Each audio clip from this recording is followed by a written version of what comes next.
Good evening, everyone. I'm Kadi Tan. You're watching the Pix 11 News at 5.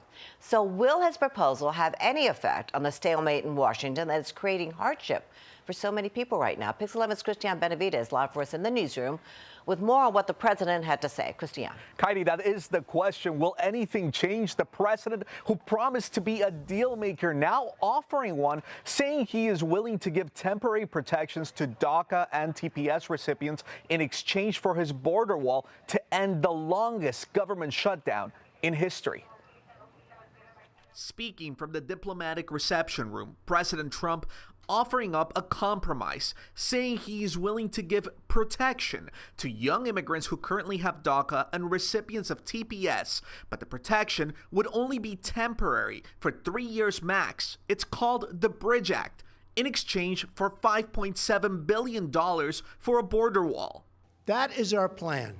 Border security, DACA, TPS, and many other things.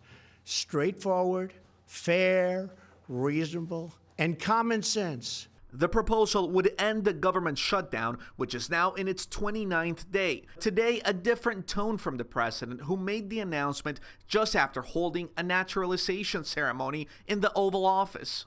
Both sides in Washington must simply come together, listen to each other, put down their armor, build trust, reach across the aisle, and find solutions.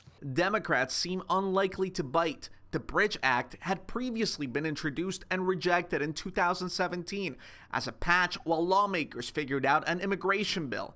DACA is also considered to be safe for at least another year while it waits to be heard before the Supreme Court. My take on that is that I take my cues and my lead from the families most impacted by an issue.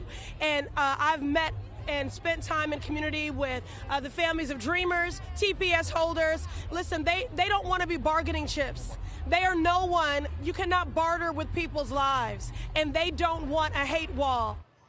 House Speaker Nancy Pelosi sent out a statement in response to the president's speech, which ended about 30 minutes ago. She said the proposal does not represent a good faith effort to restore certainty to people's lives. It is unlikely that any one of these provisions alone would pass the House, and taken together, they are a non-starter. We are live in the newsroom. I'm Christiane Benavides, Pix 11 News. Christiane, thank you.